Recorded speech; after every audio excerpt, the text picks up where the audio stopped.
addicted to surfaces. Once upon a time, mirrors were sacred windows between the visible and the invisible, tools not for vanity, but for discernment. But now, every surface is a mirror, and every soul is a reflection of something it no longer understands. We live in a culture that worships the illusion of radiance while starving the source of life. The body has become a temple, not of the spirit, but of the self. And the altar, once reserved for prayer, is now cluttered with bottles and brands, each one promising salvation in a scent, resurrection in a shade, redemption in a shine. We call them beauty products, but perhaps we should call them what they truly are: quiet rituals of worship, not evil in themselves, but dangerous in what they awaken a dependence on what fades, a devotion to what distracts, a slow exchange of eternal substance for temporary sparkle. The tragedy is not that the world has grown vain, but that the soul has mistaken glamour for grace. The headline whispers of beauty products that secretly drain your spiritual energy. But the truth is subtler, deeper, and far more uncomfortable. It is not the creams and colors that drain you. It is the belief that you must earn love through appearance, that the divine image within you is not enough until it is edited, enhanced, and approved. Every purchase made in insecurity is a prayer to a false god. Every moment spent comparing your reflection to another is an unspoken confession of unbelief, the quiet denial that you were already fearfully and wonderfully made. The marketing does not simply sell cosmetics. It sells identity. It whispers to your wounds, saying, "You are almost worthy, just one more product away." And so the human heart becomes a marketplace, where peace is traded for perfection and presence is replaced by performance. You spend not just your money, but your vitality, your focus, your spirit, until beauty becomes exhausting. You begin to feel it. The subtle fatigue of pretending to glow. The kind of tiredness that no rest cures, because it is not of the body, but of the soul. You try to beautify your reflection, but your eyes grow dim. You try to sculpt your image, but your heart feels hollow. You try to glow for the world, but the light inside flickers like a candle deprived of oxygen. And you wonder, why does every improvement feel like a loss? Why does every layer of polish make the spirit harder to breathe? It is because the soul was never meant to be painted. It was meant to be polished from within. There is a sacred irony here. The pursuit of beauty can either be worship or warfare. When born from gratitude, it honors creation. When born from emptiness, it drains creation. When you adorn yourself out of joy, you celebrate the Creator. But when you adorn yourself out of fear, you replace him. The mirror becomes an idol, and your reflection becomes your rival. You begin to live in negotiation with your worth, never still, never secure, always striving to earn what was freely given. And though you may appear radiant to others, you begin to dim from within. For every mask has a cost. Energy spent maintaining illusion cannot nourish truth. You grow weary, not because you have sinned, but because you have forgotten how to rest in what is real. That is the true exhaustion of the age, the fatigue of self-construction. We are sculptors, forever carving the marble of our own image, never realizing that the masterpiece was already within, waiting to be revealed, not remade. In the language of the soul, beauty is not something you apply, it is something you remember. The face becomes luminous not through pigments, but through peace. The eyes shine not through shadow, but through sincerity. True beauty is not achieved. It is unveiled when pretense falls away and the inner life becomes transparent. But we have traded that sacred unveiling for a counterfeit version, an outer ritual without inner transformation. We wake and reach for the products before we reach for prayer, not out of evil, but out of anxiety. We no longer seek grace in silence, but validation in the glow of the mirror. We no longer ask, "Am I good?" but "Am I enough?" A question that no cosmetic can ever answer. The soul cannot be fooled forever. It begins to rebel in quiet ways, a deepening dissatisfaction, a gnawing restlessness, a sense that the more we perfect the outside, the more hollow the inside feels. We spend hours painting our faces, but we neglect to polish our thoughts. We highlight our cheekbones, but ignore our conscience. We hide our flaws from the world, yet expose them endlessly to ourselves. The heart becomes a backstage dressing room, crowded with products, promises, and props, but empty of presence.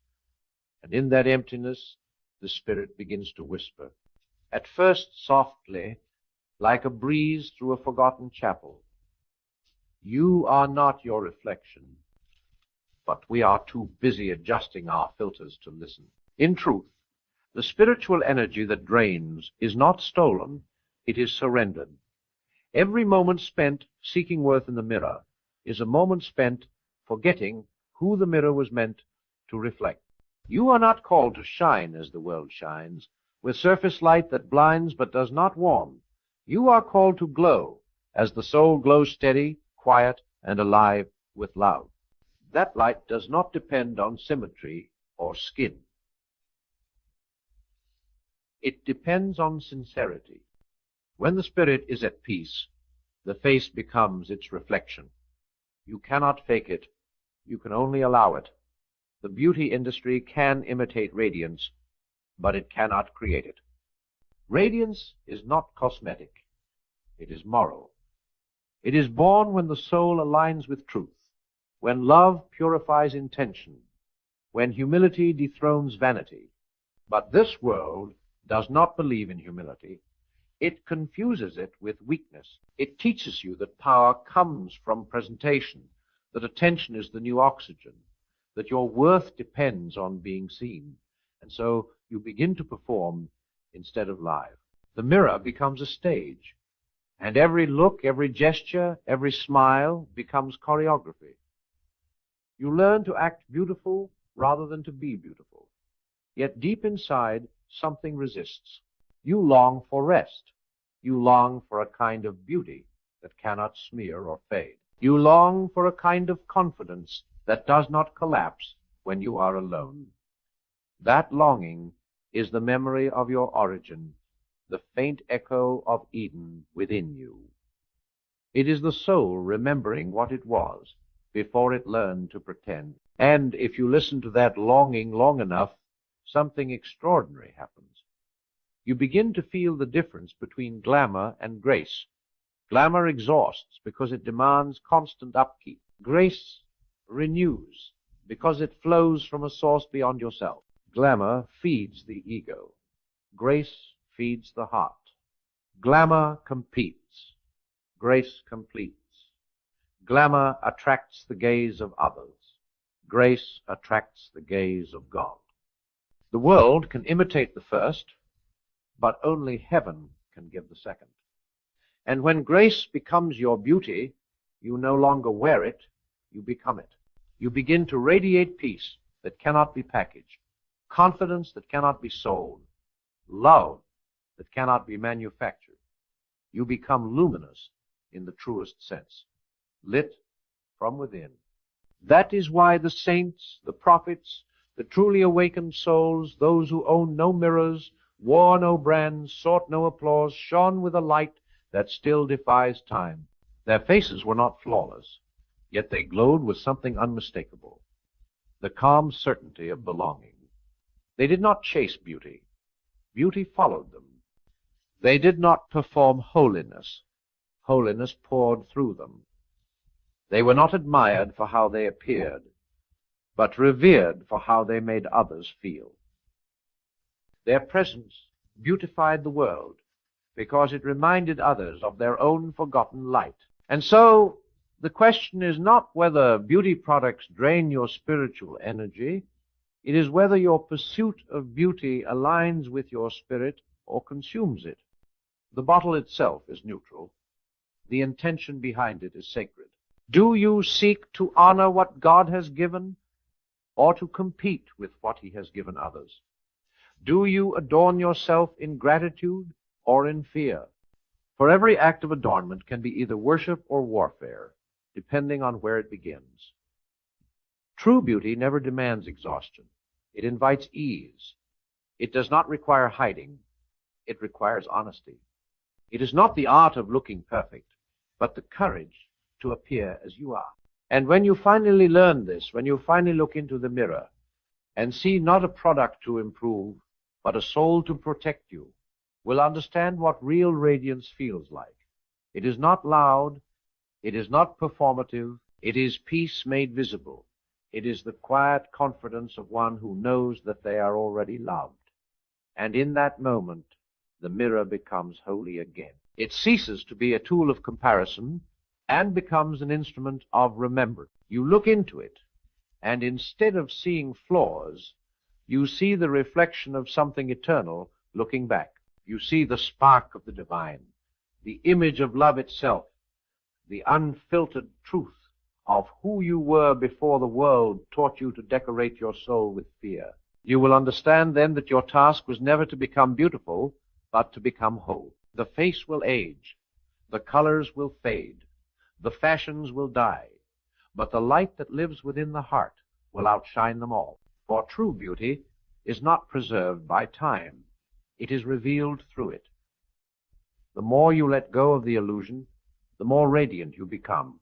And one day, when the world's noise fades and your reflection no longer matters, you will find yourself standing in a light that asks for no improvement, a light that sees you completely and calls you good, a light that does not drain, but restores. And you will finally know what every product, every promise, every mirror was trying in vain to imitate the beauty of a soul at peace with its Creator. And when that revelation finally pierces the heart, it feels like both a confession and a homecoming, a sigh from the soul that has carried too many masks, too many expectations, too many layers of artificial life. You begin to understand that what exhausted you all along was not effort, but pretense. It was not the act of care, but the burden of performance. You were never drained by your pursuit of beauty. You were drained by the fear that without it you were invisible. The exhaustion of modern life is not merely physical or emotional. It is spiritual dehydration. We have drunk deeply from the well of self-presentation, yet we are still thirsty because the water is salt. It glitters, but it cannot quench. You start to notice how the world trains you to chase reflection instead of essence.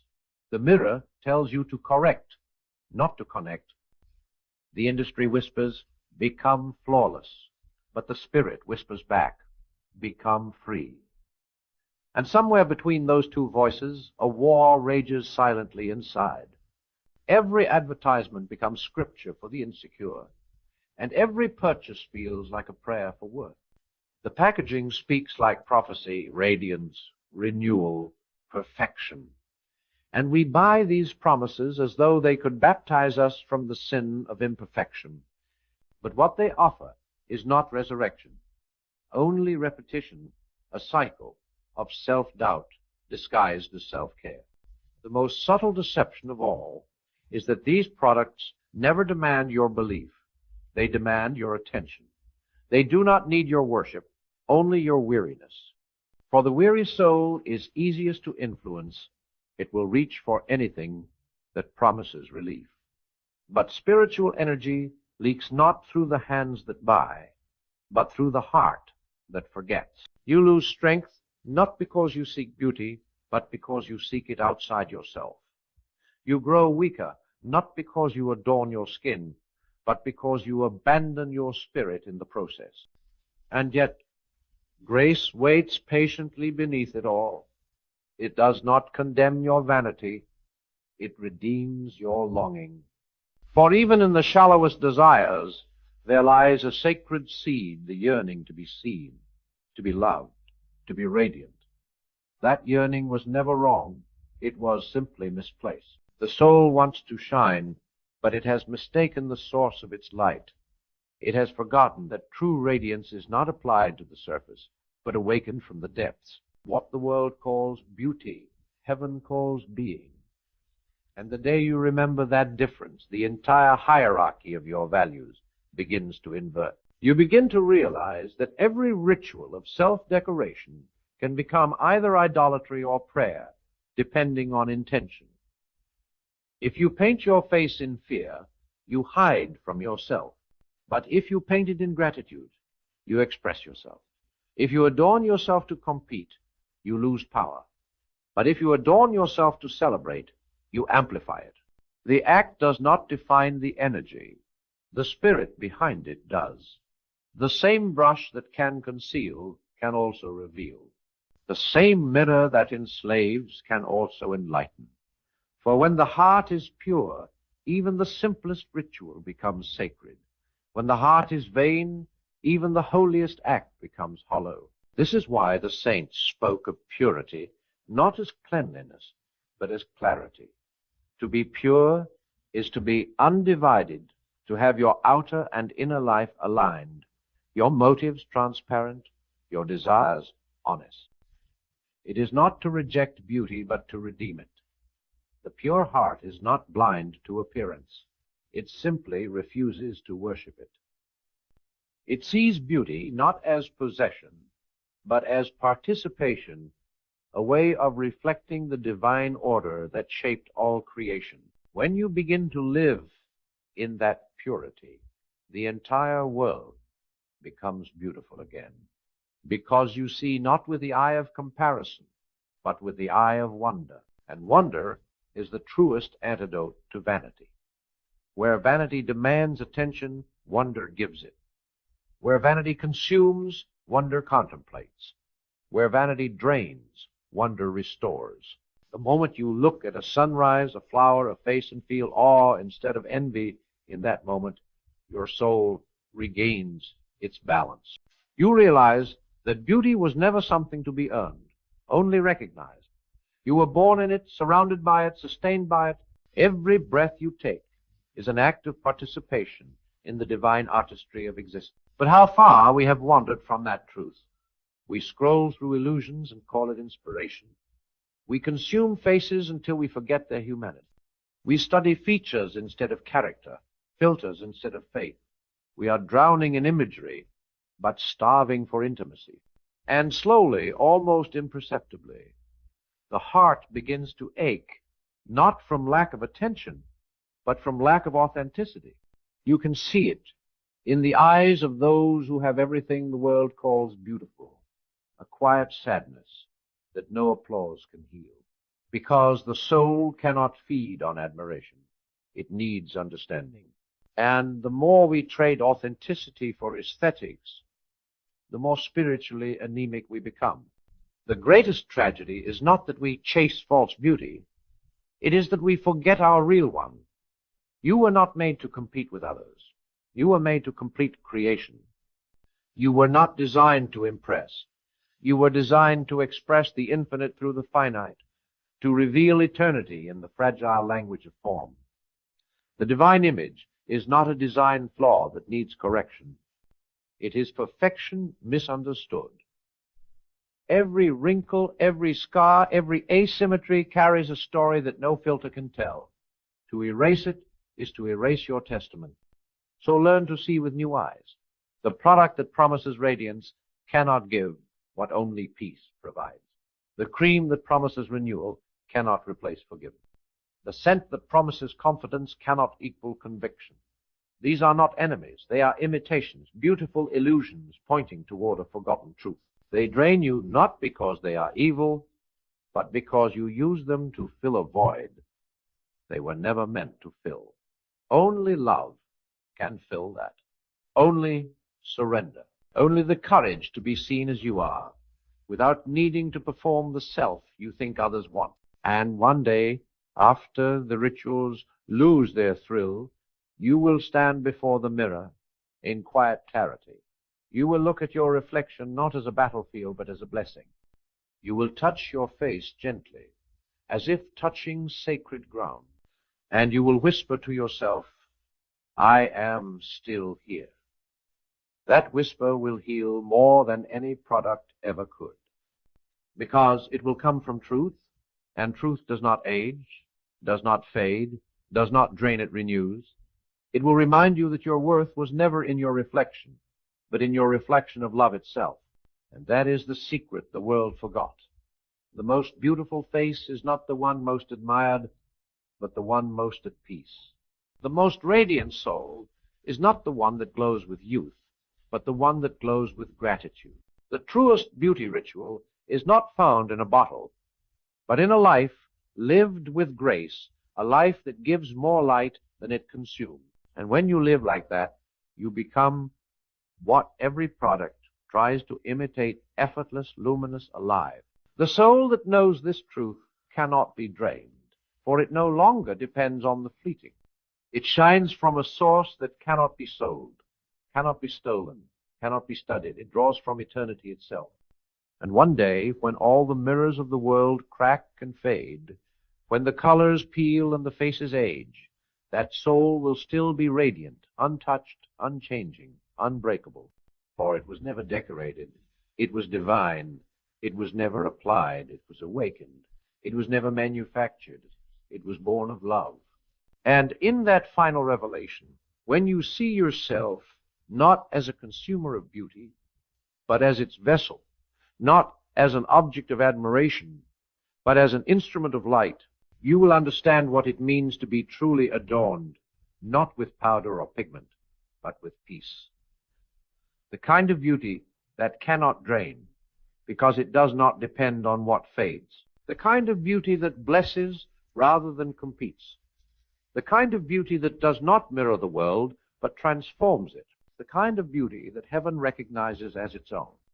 And as this awareness deepens, it changes the way you move through the world.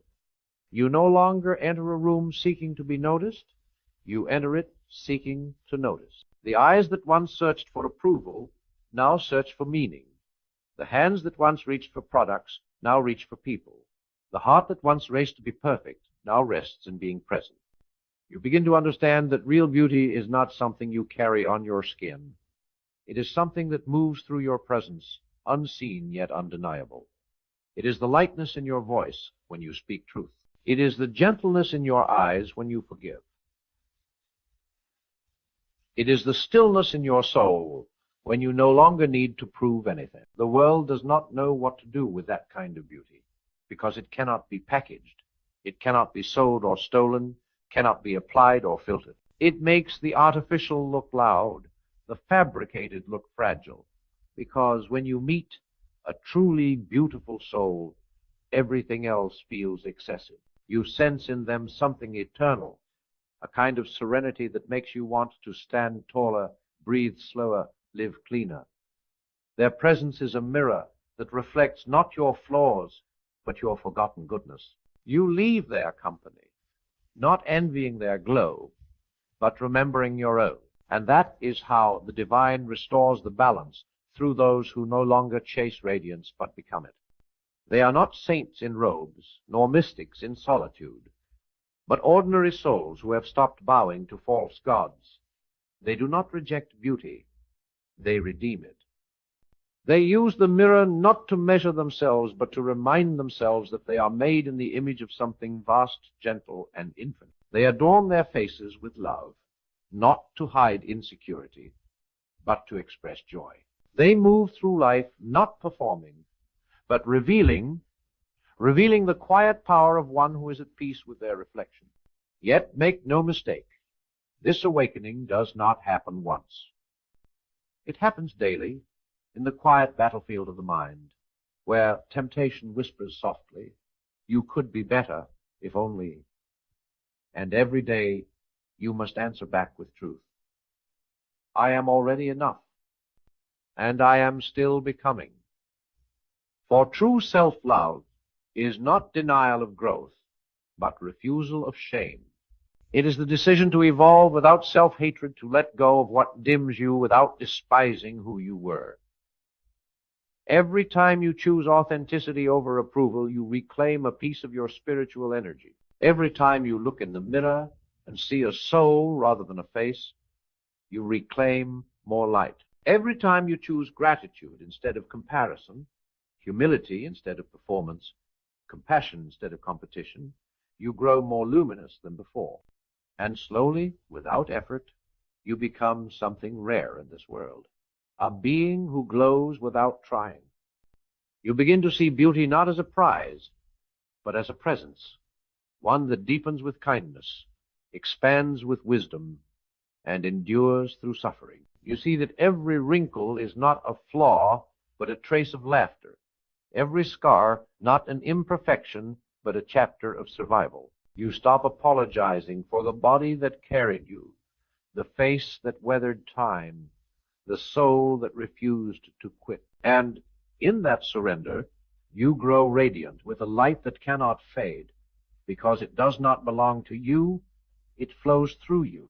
That is the paradox of true beauty. The less you cling to it, the more it clings to you. The moment you stop chasing admiration, you start embodying it. The moment you stop fighting age, you start revealing grace. The moment you stop hiding your humanity, you start reflecting divinity. The soul, once freed from the obsession of appearance, begins to shine in quiet defiance of everything the world taught you to fear. For the world is terrified of those who need nothing from it. It thrives on hunger for validation, for perfection, for applause. But when you are nourished from within, you become immune to manipulation. You can still enjoy the outer world, its art, its fashion, its beauty, but you are no longer enslaved by it. You can wear the colors, but they do not wear you. You can paint your face, but it no longer hides your spirit. You can care for your body without worshiping it. You can appreciate form without losing sight of essence. That balance is the art of the awakened, to walk in the world of form while anchored in the formless, to honor creation without confusing it for the Creator. And then life itself begins to change hue. The same sunlight feels warmer. The same faces seem softer. The same silence feels fuller. Because you are no longer seeing through the eyes of need, but through the eyes of gratitude. You no longer measure worth by comparison, but by connection. You no longer drain yourself trying to appear radiant. You simply radiate by being at peace. It is said that in heaven beauty is not seen, but felt, not measured in symmetry, but in sincerity. And perhaps our task on earth is to begin living that way now, to make our lives so full of light that even the most ordinary gestures, a smile, a kindness, a quiet act of patience, become sacraments of beauty. To be so inwardly whole that the world, no matter how loud its illusions, cannot convince us we are lacking. To remember that grace, once awakened, outlasts glamour every time. And when this truth takes root, you will finally rest. You will stand before the mirror one last time, not as a critic, not as a performer, but as a witness. You will look upon your reflection with eyes that see beyond the skin and recognize the soul. You will not say, "I am perfect." You will say, "I am real." And in that simple truth, there will be peace. For the mirror will have done its final work, not to flatter, not to judge, but to reveal. It will show you that beauty was never something to be created, but remembered, never something to chase, but to embody, never something to drain, but to share. You will walk away, not from your reflection, but into it, into the life that no longer hides, no longer performs, no longer fears, into the radiant freedom of one who has remembered that the most beautiful thing in all creation is a soul at peace with its own light. And when peace finally becomes your mirror, everything changes, not because the world stops demanding perfection, but because you stop offering it your obedience. The noise of comparison loses its grip. The endless scroll of unattainable beauty no longer hypnotizes you. You begin to see clearly what once blinded you, that every ad, every slogan, every whisper of not enough was not the voice of truth, but the echo of fear. The world profits from your doubt, because a soul that doubts itself is easily persuaded. But a soul that knows its worth is untouchable.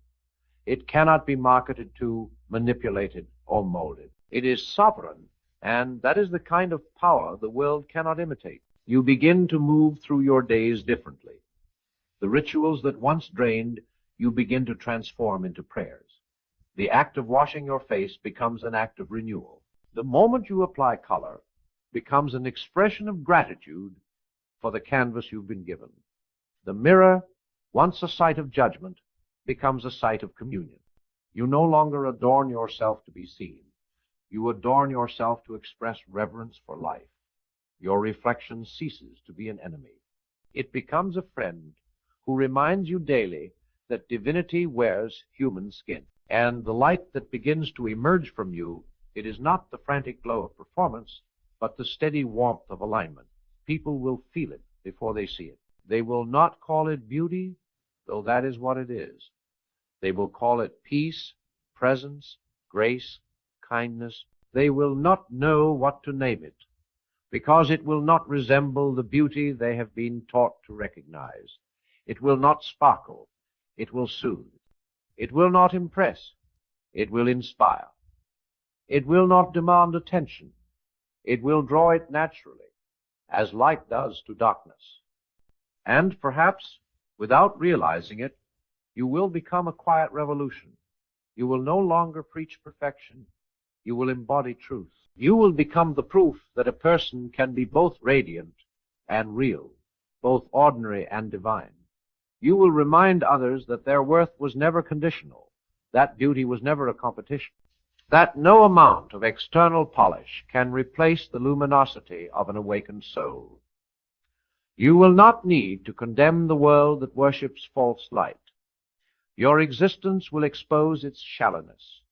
The glow of authenticity will make the artificial flicker, and this is how the divine restores balance, not by destroying the world's illusions, but by awakening those who can see through them.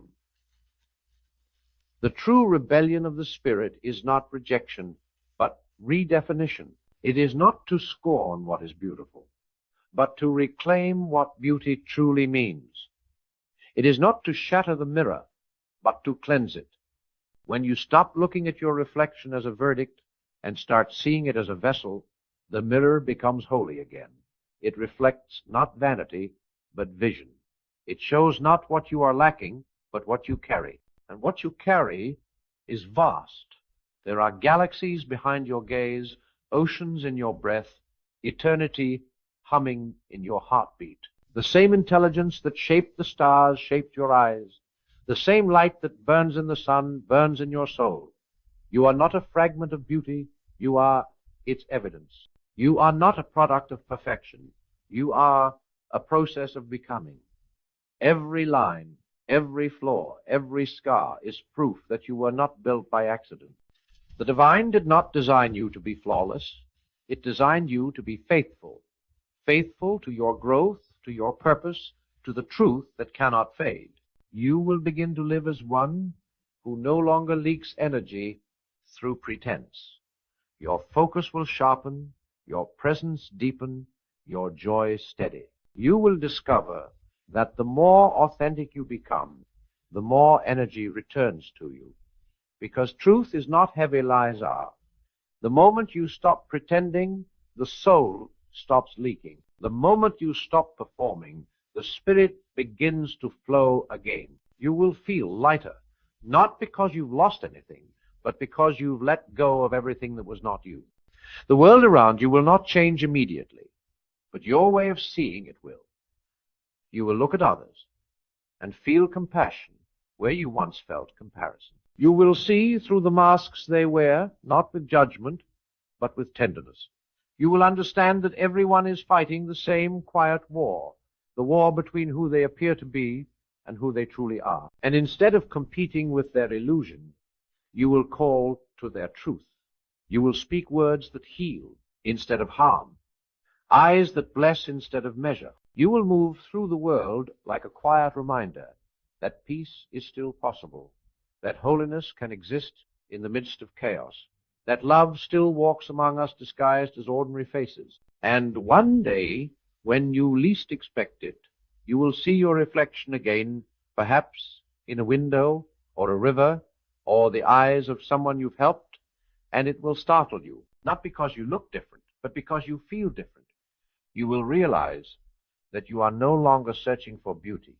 You have become its vessel. You no longer drain yourself chasing light, because the light has rooted itself within you. You no longer need the world's validation, because you have become your own witness. You no longer fear time, because time cannot age what is eternal.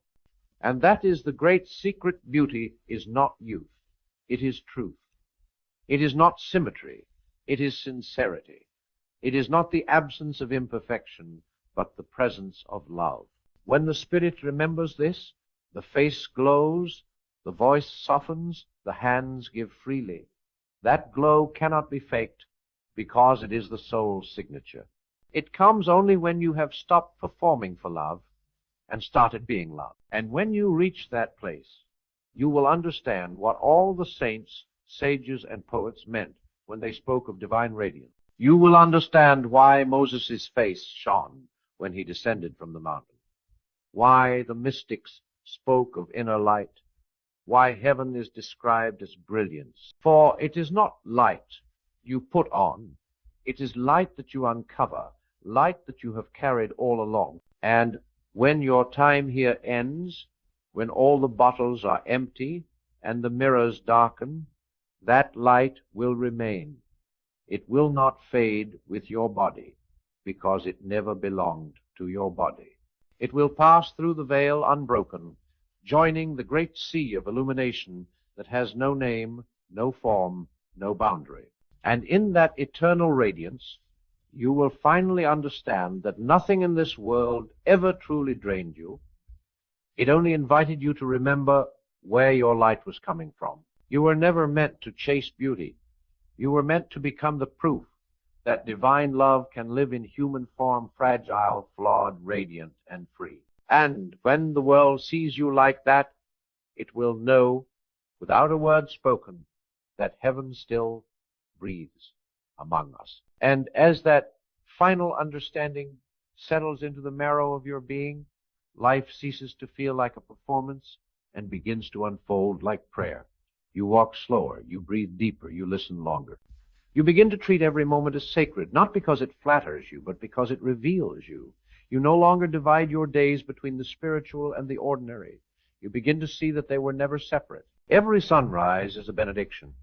Every touch, every word, every glance has weight again.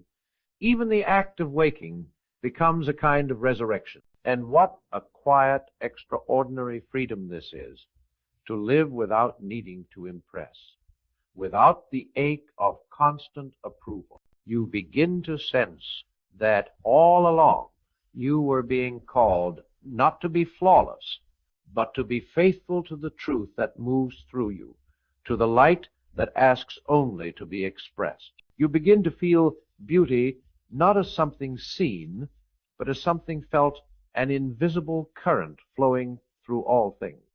The tree, the rain, the laughter of a child, even the lines on your hands, all of them hum with the same silent music. You begin to understand that you are not merely surrounded by beauty. You are its expression.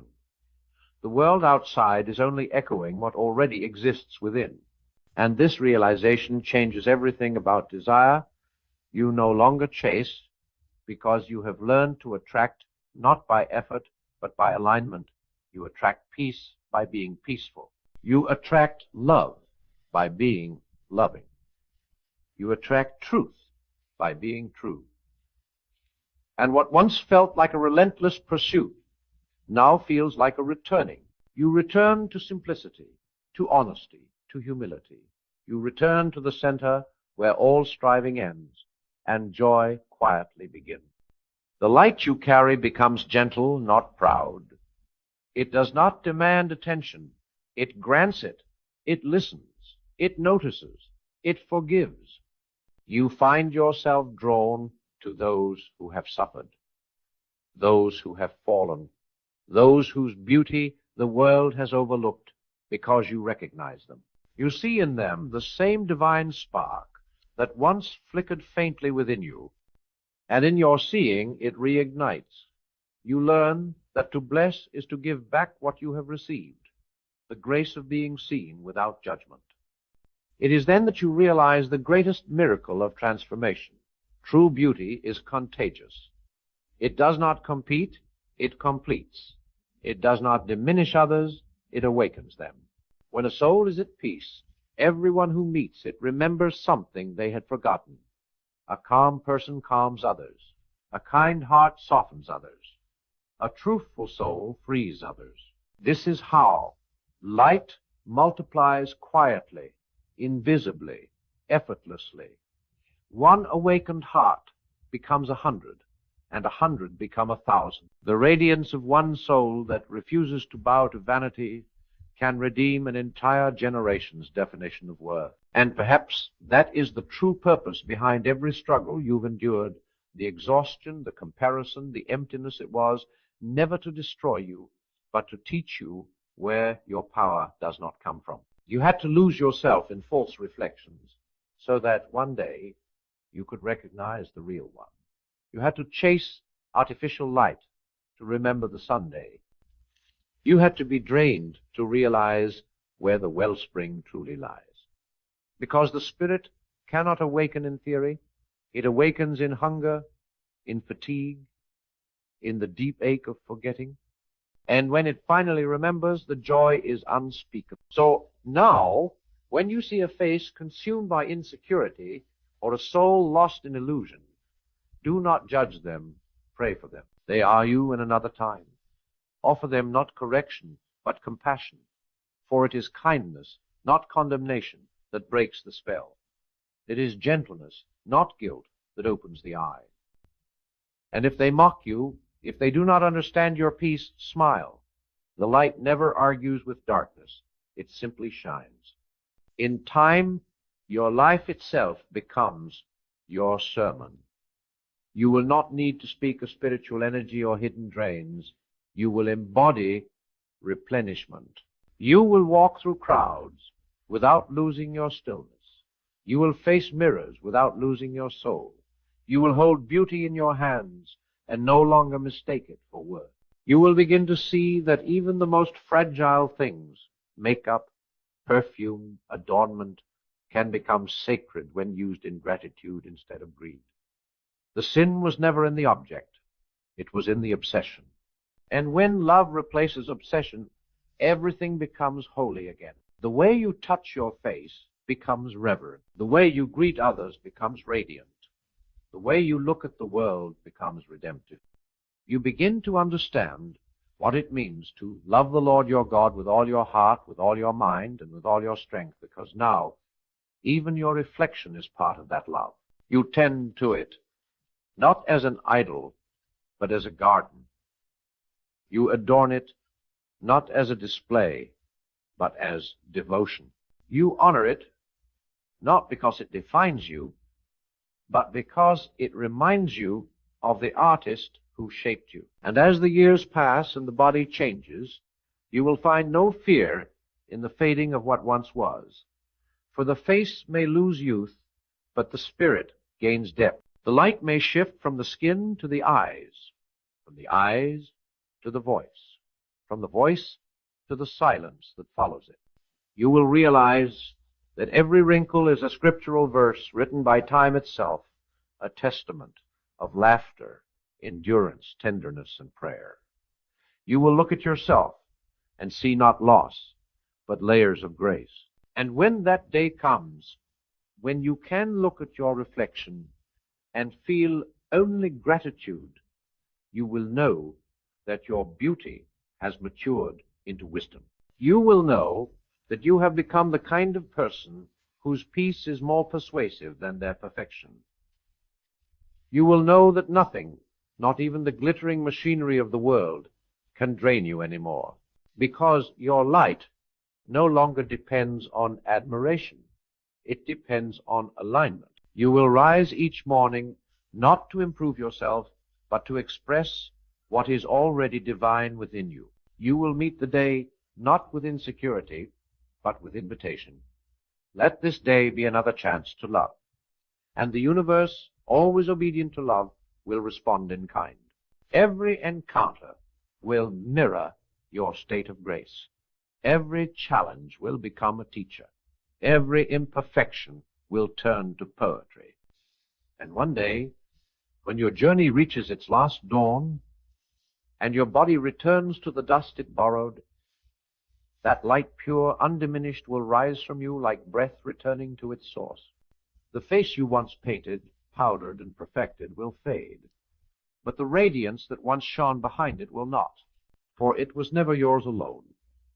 It was the reflection of the eternal within you, the same light that began the world, the same light that will end it, the same light that, through you, remembered how to shine. And in that final quiet, when heaven unveils your true reflection, you will see yourself as you are always meant to be, neither adorned nor ashamed, neither young nor old, but luminous.